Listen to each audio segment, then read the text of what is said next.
Hello friends, welcome to our YouTube channel SSC hack. तो जैसा कि आपको पहले भी बताया गया है कि इस यूट्यूब चैनल में हम एग्जाम्स के पर्सपेक्टिव से जो जीके है उसको बिल्कुल पॉइंट वाइज स्टडी करेंगे। तो आज हम ज्योग्राफी का पहला चैप्टर सोलर सिस्टम लेके आया हूं मैं आपके सामने।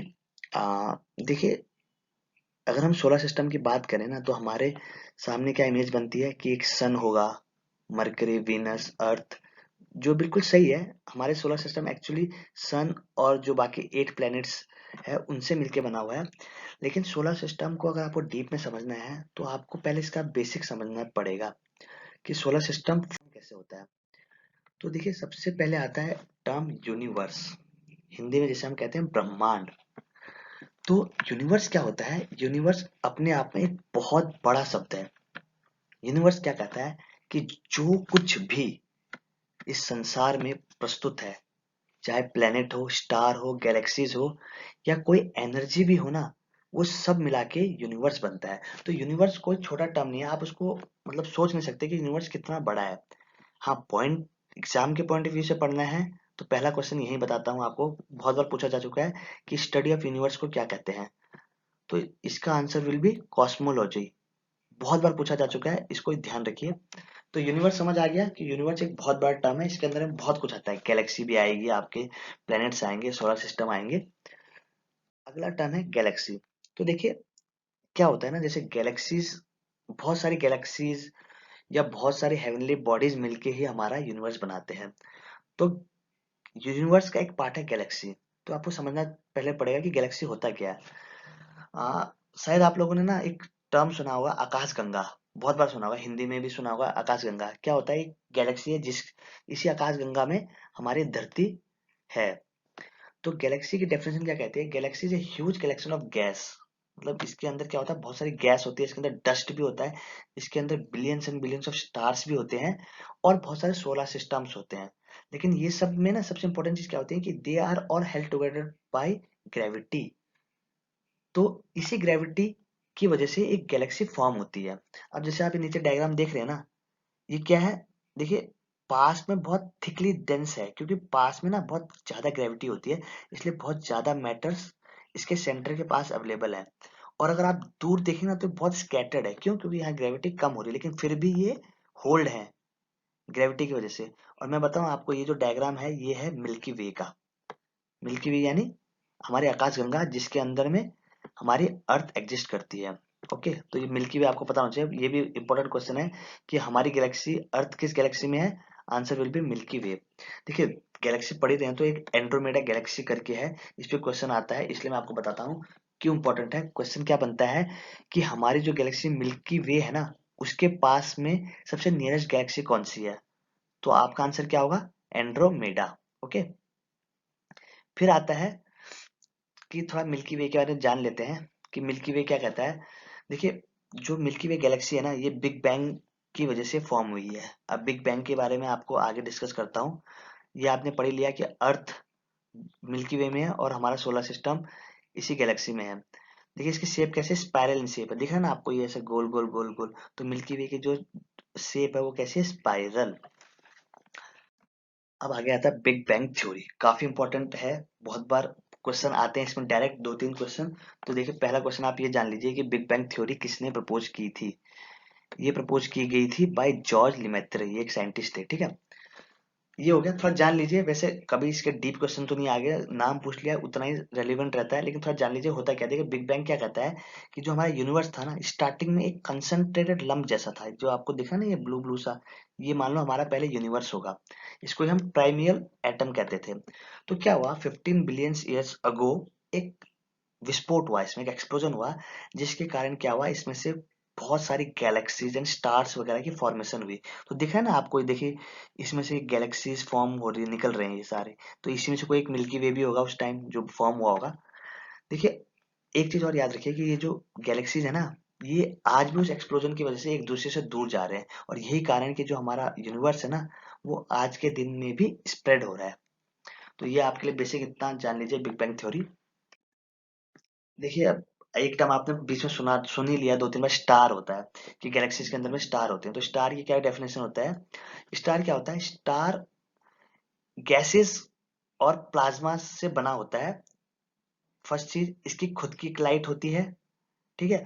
और ये इसका जो शेप होता है और साइज होता है बहुत बड़ा होता है, मतलब इतना बड़ा होता है कि ये प्लेनेट तो नहीं बन पाया, लेकिन ये मतलब इससे टूट के ब्लैक होल भी नहीं बन पाया। तो स्टार से देखिए 2-3 क्वेश्चन जो मेरे हिसाब से इंपॉर्टेंट है वो आपको ये पता होना चाहिए कि जो धरती है उससे सबसे पास का स्टार कौन सा है? तो ये है सन। हमारा जो सन है ना वो भी एक स्टार ही है। तो जो अर्थ के क्लोजेस्ट सन स्टार है दैट इज सन। उसके बाद एक प्रोक्सिमा सेंचुरी इसलिए लिखा है मैंने, पेपर में बहुत बार पूछा जा चुका है कि हमारी अर्थ के पास सन के अलावा दूसरा सबसे नियरेस्ट स्टार कौन सा है? तो आंसर आप लगा के आएंगे प्रोक्सिमा सेंचुरी। तो ये 2 क्वेश्चन इस चीज से पूछे जा चुके हैं। अब मैंने सन की बात की तो चलो सन के बारे में थोड़ा जान लेते हैं। सन क्या होता है? सन हमारे सोलर सिस्टम का सेंटर है। ओके। सन से ना जो इंपॉर्टेंट क्वेश्चन वही लिखे मैंने। देखो पहले ये पता होना चाहिए आपको कि जो सन होता है, सन 2 गैसेस से बना होता है। मैंने बताया था ना स्टार गैसेस से बना होता है। इसकी गैसेस कौन कौन से है? Hydrogen and helium. इनका कंसंट्रेशन लिखा हुआ है 71 एंड 26%। उसके बाद ना देखो क्या चीज इंपॉर्टेंट है कि आपको पता है कि सन हीट देता है, गर्म होता है, पर ये क्यों होता है? तो इस पे बड़ा क्वेश्चन पूछा जाता है कि what is the source of sun's energy? तो आप आंसर लगा के आएंगे न्यूक्लियर फ्यूजन। थोड़ा आपको बताता हूँ न्यूक्लियर फ्यूजन क्या होता है। न्यूक्लियर फ्यूजन एक प्रोसेस होता है जिसमें 2 स्मॉलर एटम्स मिल के एक बड़ा एटम बनाते हैं या मॉलिक्यूल बनाते हैं, और इस प्रोसेस में बहुत सारी हीट रिलीज होती है। तो ये होता है न्यूक्लियर फ्यूजन, ठीक है। एक प्रोसेस और होता है न्यूक्लियर फिजन जिसमें टूटते हैं, ठीक है। जैसे एटॉमिक बम वगैरह ये सब न्यूक्लियर फिजन के होते हैं ना, परमाणु बम, ये न्यूक्लियर फिजन होता है इनमें। तो आप इतना जान लीजिए कि सन का जो एनर्जी का सोर्स है दैट इज न्यूक्लियर फ्यूजन। अब इसमें 2 छोटे एटम्स हाइड्रोजन के होते हैं, ये मिलके हीलियम फॉर्म करते हैं। ये क्वेश्चन इंपॉर्टेंट है। उसके अंदर 2-3 बार जो क्वेश्चन है एसएससी में वो इसके स्ट्रक्चर्स से रिलेटेड पूछा गया। देखिए क्या होता है ना, सन का जो आउटर सरफेस होता है वो कहलाता है फोटोस्फीयर। तो ये क्वेश्चन पूछा जा चुका है कि what is the outer surface of sun called? तो ये होता है फोटोस्फीयर। इसका टेम्परेचर पे भी 2-3 बार सवाल पूछा गया कि क्या टेम्परेचर रहता है। तो आपको आंसर मार के आना है 5800 के। ओके। उसके बाद क्या होता है ना, जो इसका आउटर सरफेस की हीट के कारण इसका एक आउटर एटमॉस्फेयर बनता है गैसेस का, ठीक है ना, जो आपको दिख रहा है ना येलो हिस्सा। तो इस पे क्वेश्चन पूछ लिया जाता है कि outer layers of sun's atmosphere made of thin gases is called. तो ये जो गैसेस का जो आउटर सरफेस है इसे हम कहते हैं कोरोना। ये कोरोना कोविड वाला नहीं है, इस सन का कोरोना है। ओके। तो इस पे क्वेश्चन पूछे जा चुके हैं। मोस्ट इंपॉर्टेंट इसको लगा लो, बड़ा बार क्वेश्चन पूछा जाता है कि जो सन की लाइट होती है उसको अर्थ में पहुंचने पे कितना टाइम लगता है? तो answer will B 8 minutes and 20 second. तो ये इंपॉर्टेंट क्वेश्चन थे सन से रिलेटेड। अब आते हैं इंपॉर्टेंट सोलर सिस्टम के बारे में। देखिए सोलर सिस्टम मैंने आपको पहले बताया था कि सन होता है हमारे सेंटर में और प्लैनेट्स होते हैं। देखिए आपको लेफ्ट मोस्ट पार्ट में दिख रहा होगा आपको प्लूटो, जो कि रेड में कर रखा है क्योंकि पहले प्लेनेट था। आई थिंक 2006 तक ये प्लेनेट था, उसके बाद इसे एज ए डॉफ प्लेनेट की इसको नॉमेनक्लेचर में दिया गया है, ठीक है। तो चलो सबसे पहले सोलर सिस्टम में सन हो गया और आपके 8 प्लेनेट हो गया। तो इनको भी ना आप 2 पार्ट्स में डिवाइड करके पढ़ सकते हैं। इधर के जो 4 प्लैनेट्स हैं ये वाले, इनको हम कहते हैं टेरेस्ट्रियल प्लैनेट। क्यों? क्योंकि ना ये जो प्लैनेट्स होते हैं ना इनका एक फिक्स मास होता है। जैसे अर्थ है, अब अर्थ ठोस है ना, तो इसलिए इनको टेरेस्ट्रियल प्लैनेट्स कहते हैं। जो इधर के जो 4 प्लैनेट्स हैं इनको हम गैसियस प्लैनेट्स कहते हैं, क्योंकि क्या होता है ये बहुत बड़े होते हैं तो इनका एक फिक्स मास नहीं बन पाता। ये थोड़े से मतलब इनमें गैसियस टाइप की प्रॉपर्टीज भी रहती है। ओके। तो ये आपको बेसिक डेफिनेशन पड़ गया कि our solar system consist of 8 planets. Satellites भी होते हैं, जैसे हमारा सैटेलाइट क्या है, मून है। और thousands of small heavenly bodies जैसे एस्ट्रॉइड, मीटेओइड्स, कॉमेट्स, जो भी हमारे इस अर्थ वाले सोलर सिस्टम में है, ये सब मिलके सोलर सिस्टम फॉर्म करते हैं।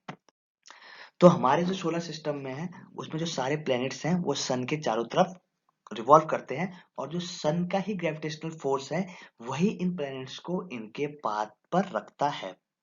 देखिए, ये ना जो एलिप्टिकल ऑर्बिटल है, इस पे भी क्वेश्चन पूछता है। इसमें क्वेश्चन ऐसा पूछता है कि अर्थ का जो ऑर्बिट है वो किस शेप का है, तो एलिप्टिकल शेप का है, क्योंकि जो सन के चारों तरफ जो प्लेनेट घूमते हैं वो मैक्सिमम सारे एलिप्टिकल ऑर्बिट में रहते हैं। ये क्वेश्चन भी पूछा जा सकता है कि जो हमारा सोलर सिस्टम है उसका साइज क्या है, तो आप लगाएंगे 10⁵ AU। AU का मतलब एस्ट्रोनॉमिकल यूनिट। ये हुआ हमारा सोलर सिस्टम का बेसिक इंट्रो। अब हम पढ़ेंगे सारे प्लैनेट्स को एक एक करके। तो सबसे पहले स्टार्ट करते हैं हम मरकरी से। ओके, उतना ही लिखा है जितना आपके एग्जाम से क्वेश्चन आ सकते हैं। सबसे पहले तो आपको पता ही होगा कि फर्स्ट प्लैनेट है हमारे सोलर सिस्टम का, मोस्ट इंपॉर्टेंट है, क्वेश्चन पूछा जाता है which is the smallest planet in our solar system, answer मारेंगे मरकरी। उसके बाद फर्स्ट प्लैनेट है तो obviously closest to the sun भी होगा। ओके, ये जो है ना ये बहुत इंपॉर्टेंट है। इसमें आपको दो चीज और समझाता हूँ। क्या लिखा है, फास्टेस्ट रेवोल्यूशन अराउंड सन। मतलब देखिए, सबसे पहले मैं आपको दो चीज समझाता हूँ, फिर मैं आप इस पे आता हूँ। देखिए, दो चीज होती है, एक होता है रोटेशन, ठीक है, रोटेशन, एक होता है रेवोल्यूशन। क्या होता है रोटेशन और रेवोल्यूशन? देखो, मैं आपको ना अर्थ के पर्सपेक्टिव में समझाता हूँ। रोटेशन होता है जो अपने ही चारों तरफ घूमना, अपना एक्सेस होता है किसी भी प्लेनेट का, उसके चारों तरफ घूमना। आप इसको ऐसे समझो, धरती है ना, धरती अपना खुद का एक चक्कर लगाती है 24 घंटे में, और उसी का हमारा एक दिन होता है। मतलब अगर वो घूमना स्टार्ट करते तो अपना जो एक चक्कर मारेगी वो 24 घंटे में मारेगी। तो ये हमारा होता है रोटेशन, ठीक है। फिर आता है रेवोल्यूशन। रेवोल्यूशन का मतलब क्या होता है, आपको पता है कि सारे प्लैनेट किसके चारों तरफ घूम रहे हैं, सन के चारों तरफ घूम रहे हैं। तो अगर अर्थ एक पॉइंट से घूमना स्टार्ट करती है तो वो जो सन का जो पूरे चक्कर है ना, कितने दिन में लगाती है, 365 दिन, जिसको ही हम क्या कहते हैं, एक साल हो गया। तो ये जो सन के चारों तरफ जो घूमना होता है इसे हम कहते हैं रेवोल्यूशन। तो हमारे सोलर सिस्टम में जो फास्टेस्ट रेवोल्यूशन है वो किसका है, मरकरी का। ऑब्वियस सी बात है ना कि सन के पास है तो जल्दी चक्कर लगा लेगा। तो ये क्वेश्चन पूछा जाता है। ये दो स्टार वाले इंपॉर्टेंट हैं, ये याद कर सकते हैं आप। उसके बाद आता है वीनस।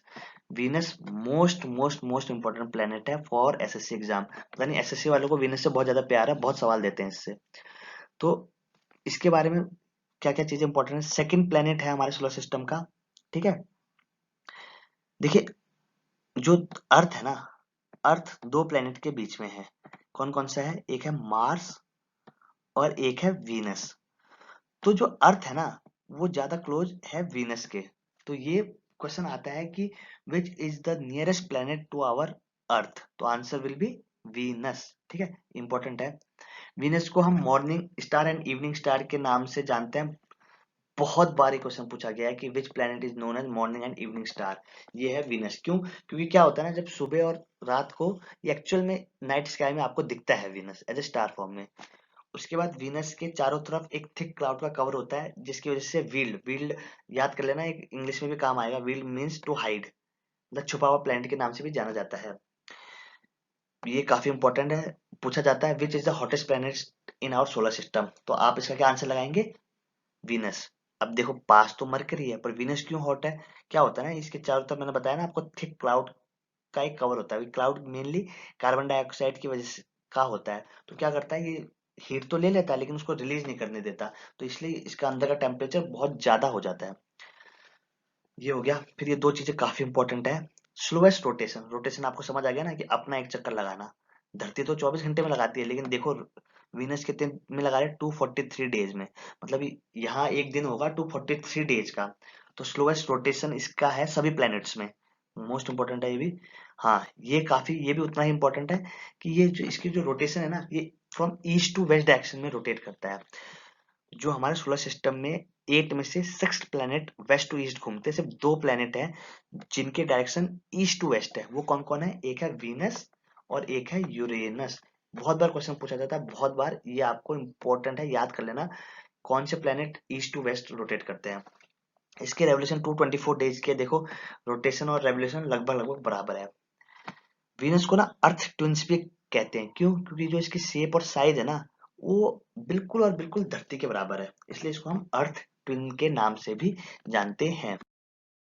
अब आगे आते हैं अर्थ, मोस्ट इंपोर्टेंट प्लेनेट जिसमें हम रहते हैं, हमारा घर, हमारी प्यारी धरती। इसके बारे में देखो, अभी मैं सिर्फ आपको एज ए सोलर सिस्टम के बेस में बताऊंगा, बाकी टॉपिक ऑफ कैंसर कैप्रिकॉर्न आपको आगे बताऊंगा, वो अभी आपको ज्यादा पढ़ना नहीं है, बेसिक इन्फो जान लीजिए। देखिए, अर्थ इनर प्लेनेट बताया ना जो मैंने आपको, चार टेस्टेड प्लेनेट, उसमें से सबसे लार्जेस्ट है, ठीक है, ये याद करना। उसके बाद ना ये जो दो फिगर लिखे हैं 23 1/2, 66 1/2, इसमें ना बहुत कंफ्यूजन रहता है। देखिए इसको एक बार समझ लीजिए आराम से, मैं आपको समझाता हूँ। देखिए क्या होता है ना कि जो अर्थ है, अब अर्थ क्या है ना, हमारी जो अर्थ है वो बिल्कुल स्ट्रेट नहीं है, टिल्टेड फॉर्म में। टिल्टेड मतलब देखिए ये स्ट्रेट ऐसा होता है ना, पर ये ऐसा नहीं है, थोड़ा ऐसा है, टिल्टेड है। तो क्या होता है ना, ये आपको जैसे इसमें भी दिख रहा होगा, ये स्ट्रेट नहीं है, थोड़ा सा जो इस टाइप के टिल्टेड फॉर्म में है। तो इस वजह से क्या होता है, ये 23 1/2 डिग्री एंगल पे टिल्ट है, ठीक है ये। तो क्वेश्चन पूछेगा what is the how much angle is earth tilted on its axis, तो मार के आएंगे 23 1/2। तो अभी 66 1/2 क्या, देखिए क्या होता है ना, सन के चारों तरफ धरती घूमती है। अब घूमती किसमें, एक इलेप्टिकल ऑर्बिटल में घूमते हैं ना। ये जो लाइन दिख रही है ना आपको, ये वाली, ये इसका इलेप्टिकल ऑर्बिटल है। तो इसके टिल्ट की वजह से क्या हुआ है ना कि जो स्ट्रेट होता तो ये कोई नहीं होता, अब ये टिल्ट होती है ना, तो ये टिल्ट की वजह से, ये जो टिल्ट है ना, टिल्ट की वजह से ये 66 1/2 डिग्री का एंगल बनाती है। अगर स्ट्रेट होती तो 90 बनाती, लेकिन क्योंकि टिल्ट है उसकी वजह से ये जो इसका इलेप्टिकल ऑर्बिट है उससे 66 1/2 डिग्री का एंगल फॉर्म करती है। ये काफी इंपॉर्टेंट है। देखिए अब इसके क्या यूज होते हैं, जैसे क्या होता है, जो मौसम वगैरह होता है, मौसम में चेंज, और जो लेंथ होती है डेज की, और सीजन्स होता है, ये सब इसके ऊपर डिपेंड होता है। ये हम डीप में जब आगे अर्थ की टोपोग्राफी वगैरह पढ़ेंगे तब मैं आपको एक्सप्लेन करूंगा, इतना जान लीजिए। बाकी ये आपको पता ही होगा कि अर्थ को 23 घंटे 56 मिनट लगते हैं, अर्थ को 365 डेज और 5 आवर्स लगते हैं रिवॉल्व अराउंड सन। देखिए इसमें ना एक चीज आपको पता, इंपॉर्टेंट पता होनी चाहिए, कि आपको पता है ना कि 4 साल के बाद लीप ईयर आता है, उसमें क्या होता है, 366 डेज होता है। तो क्यों होता है, इसलिए होता है क्योंकि देखिए घूमने में कितना लगता है, 365 डेज प्लस 5 आवर।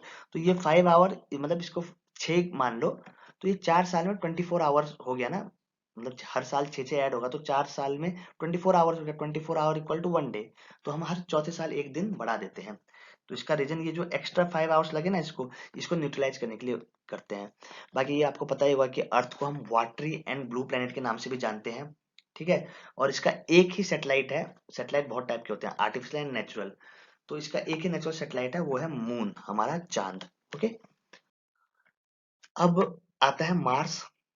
मार्स हमारा फोर्थ प्लेनेट है। इसके में दो तीन चीजें इंपॉर्टेंट है, वो डिस्कस कर लेते हैं। देखिए एक तो इसको रेड प्लेनेट के नाम से जाना जाता है, बहुत विख्यात है कि किस प्लेनेट को रेड प्लेनेट के नाम से जाना जाता है, आंसर विल बी मार्स। इसके दो चंद्रमा हैं, फोर्ब्स एंड डिमोस। जैसे मान लो ना धरती का एक ही दिखता है ना आपको रात में, अगर आप वहां जाते मार्स में तो आपको दो चंद्रमा दिखते, सोचो कैसा लगता। ये हो गया। उसके बाद फिर एक आता है एस्ट्रॉयड बेल्ट करके टर्म, इंपॉर्टेंट है, क्वेश्चन पूछा जाता है, एस्ट्रॉयड बेल्ट किन दो प्लेनेट के बीच में मिलता है। एस्ट्रॉयड बेल्ट क्या होता है ना कि जो हमारा मार्स और जुपिटर है उसके बीच में ना एक बहुत स्पेस है, उस स्पेस में ना बहुत सारे छोटे छोटे, छोटे तो क्या, स्पेस में बड़े बड़े पत्थर हुए, पहाड़ जैसे पत्थर हैं, वो रोटेट करते हैं सन के अराउंड। तो इनको हम एक एस्ट्रॉयड बेल्ट बोलते हैं, क्योंकि यहाँ बहुत सारे फ्रीली मूव करने वाले पत्थर हैं जो घूमते रहते हैं। तो ये जो बेल्ट है ये मार्स एंड जुपिटर के बीच में एग्जिस्ट करती है। अब आता है जुपिटर। देखिए जुपिटर के बारे में सबसे इंपॉर्टेंट चीजें तो आपको दो तीन चीजें बिल्कुल पता होनी चाहिए एग्जाम के प्रोस्पेक्टिव से। सबसे पहला तो ये है हमारा biggest planet around our solar system. Question पूछते हैं सबसे बड़ा प्लेनेट कौन सा है, आंसर विल बी जुपिटर। छोटा मरकरी, बताया था ना, ठीक है। ये बहुत बार क्वेश्चन है, ये थोड़ा ना बुक्स में भी थोड़ा इसका डाउट रहता है, पर मैक्सिमम टाइम इसका आंसर जुपिटर ही रहता है, कहीं कहीं पर सैटर्न लिखता है। क्वेश्चन क्या है, क्वेश्चन पूछता है कि किस प्लेनेट के सबसे ज्यादा सैटेलाइट्स हैं, तो आंसर इसका जुपिटर ही होना चाहिए। और इसका जो फिगर है ना, ये चेंज वेरी करता है बुक टू बुक, कहीं 67 79, ये मैंने विकिपीडिया से लिया तो वहां ये 79 फिगर लिखा हुआ था, ठीक है। उसके बाद क्योंकि देखो इसके 79 सैटेलाइट्स हैं, तो उनमें से एक सैटेलाइट है गैनीमेडा। तो इसकी क्या खासियत है, जितने भी सोलर सिस्टम में प्लेनेट है उनमें जो सबसे बड़ा किसी का सैटेलाइट है वो है गैनीमेडा। तो क्वेश्चन पूछा जाता है which planet has the biggest satellite, answer Jupiter. कौन सा सैटेलाइट है, क्या नाम है, गैनीमेडा। ठीक है, देखिए इसमें ना एक चीज मेरे, हाँ मैंने लिखी नहीं है, वो आप लिख लिख लीजिए कि सबसे फास्टेस्ट जो रोटेशन है, मतलब अपने एक्सेस पे जो सबसे फास्टेस्ट रोटेशन करता है, जैसे धरती को 24 आवर लगते हैं ना, तो जुपिटर को 10 आवर्स से भी कम लगते हैं। आई थिंक ये 9 पॉइंट कुछ 8 आवर्स लगते हैं इसको। तो ये याद रख लेना कि फास्टेस्ट जो रोटेशन है वो जुपिटर की है। उसके बाद आता है सैटर्न। अब सैटर्न के बारे में बताऊं तो सैटर्न 6th प्लेनेट है। सैटर्न को आपने बहुत बार देखा होगा, एक सैटर्न ऐसा प्लेनेट है ना जिसके चारों तरफ ऐसे ना रिंग रहती है, ऐसे करके एक रिंग रहती है। ये थोड़ा इमेज अच्छे से नहीं बन पाए, मैं यहाँ ट्राई करता हूँ। ये हुआ प्लेनेट, ये ऐसे रिंग रहती है प्लेनेट के, इमेज थोड़ी खराब बन रही है। तो ये जो रिंग होती है ना सैटर्न की, ये रिंग फॉर्म होती है आइस की, आइस या फिर डस्ट होती है जिसके चारों तरफ आइस होता है, इससे ये बना होता है। और सैटर्न का जो सबसे बड़ा प्लेनेट है, सॉरी सैटर्न का जो सबसे बड़ा सैटेलाइट है वो है टाइटन। ओके, उसके बाद यूरेनस। अब यूरेनस के बारे में देखिए क्या क्या चीजें इंपॉर्टेंट है। एक तो इसे का जो कलर है वो ग्रीन रहता है, क्यों, क्योंकि यहाँ पर मीथेन गैस पाई जाती है, और यही रीजन है कि इसे हम ग्रीनिश स्टार के नाम से भी जानते हैं। क्वेश्चन पूछा जा चुका है एग्जाम में कि which planet is known as greenish star, answer will be Uranus. ये चीज पहले ही बताई थी आपको। दो प्लेनेट हैं जो ईस्ट टू वेस्ट डायरेक्शन में रोटेट करते हैं, वन इज वीनस और दूसरा है यूरेनस। उसके बाद एक इम्पोर्टेंट चीज है कि जैसे कि सन है, सन के चारों तरफ जैसे प्लैनेट घूमते हैं तो उनके एक्सिस इलेप्टिकल होता है, लेकिन यूरेनस का क्या है, यूरेनस का जो इलेप्टिकल जो ऑर्बिट है वो थोड़ा इंक्लाइंड है, ऐसा करके दिखता है। तो इसी वजह से इसे क्या कहते हैं, प्लैनेट ऑन इट्स साइड। ठीक है, क्यों कहते हैं, क्योंकि जो इसका ऑर्बिट है, एक्सिस है, वो थोड़ा इंक्लाइंड है। ओके, ये भी काफी इंपॉर्टेंट है कि Uranus was the first planet discovered by telescope. ये ऐसा पहला पहला प्लेनेट था जिसको टेलीस्कोप के द्वारा फाइंड किया गया था। उसका लास्ट आता है नेपट्यून, 8th प्लेनेट है। ज्यादा चीज इसके बारे में कुछ नॉन, मतलब एग्जाम के प्रोस्पेक्टिव से इतना इंपॉर्टेंट है नहीं, बस यही है कि फार्थेस्ट फ्रॉम द सन है, सन से सबसे दूर और लास्ट प्लेनेट है। बाकी याद करने के बहुत तरीके हैं इन्हें याद करने के। इन प्लैनेट्स को हमें स्कूल में सिखाया गया था। My very excellent mother just served us new potato. My से Mercury, very Venus, excellent Earth, mother Mars, just Jupiter, served Saturn, us Uranus, new Neptune and potato, क्योंकि पहले प्लूटो एक प्लेनेट था जो अब नहीं रहा। लेकिन प्लूटो के बारे में थोड़ा जान लेते हैं क्या हुआ था। देखिए, कब ये हटा 24 अगस्त 2016 को इससे प्लेनेट का जो दर्जा है वो लिया गया, और अब इसे एक नंबर दिया गया है, दैट इज 134340 प्लूटो। तो अब ये प्लेनेट नहीं है तो क्या है, प्लूटो अब है एक डॉर्फ प्लेनेट। ठीक है, तो जानते हैं ऐसा क्यों हुआ। देखिए, जो IAU है, that is international astronomical unit, ये क्या कहता है कि किसी भी हेवनली बॉडीज को अगर प्लेनेट की क्लासिफिकेशन देनी है तो दो कंडीशन कंप्लीटली सेटिस्फाई होनी चाहिए। First, it should be in an orbit around sun, ये सन के ऑर्बिट में होना चाहिए। ये तो सबका ही होता है, जो भी सोलर सिस्टम है 90% का होता है। जो इसकी सेकंड कंडीशन होती है ना, कि इसके पास इतना इनफ ग्रेविटेशनल पुल होना चाहिए कि ये अपने चारों तरफ की जो सराउंडिंग्स है उसको क्लियर कर पाए। तो ये जो फर्स्ट कंडीशन है ना, ये तो सेटिस्फाई हुई प्लूटो के केस में, लेकिन जो इसकी सेकंड कंडीशन है ये सेटिस्फाई नहीं हुई, क्योंकि जो इसका सराउंडिंग है ना उसमें बहुत सारे मतलब अनवांटेड बॉडीज हैं, हेवनली बॉडीज। इस वजह से प्लूटो से प्लेनेट का दर्जा लेके उसे एज अ ड्वार्फ प्लेनेट का पोजीशन दिया गया। देखिए, अब इस वीडियो में मैंने बेसिकली आपको एक व्यू दे दिया गया है कि प्लैनेट्स क्या होते हैं सोलर सिस्टम में, यूनिवर्स, गैलेक्सी, इनके बारे में बता दिया गया है। जो नेक्स्ट वीडियो होगा उसमें हम इन डिटेल्स में जो थोड़ा बहुत बचा हुआ है और इससे रिलेटेड जो क्वेश्चंस हैं उसके बारे में हम एक बार कवर करेंगे, और फिर हमारा ये जो यूनिवर्स वाला जो चैप्टर है ये कंप्लीट हो जाएगा। उसके बाद हम स्टार्ट करेंगे अर्थ, मतलब प्रॉपरली हम अर्थ को पढ़ेंगे कि अर्थ में क्या, equator, tropic of cancer, capricorn. तो आज के लिए इतना ही रहने देते हैं, अगले वीडियो में मिलते हैं। Okay, thank you and all the best.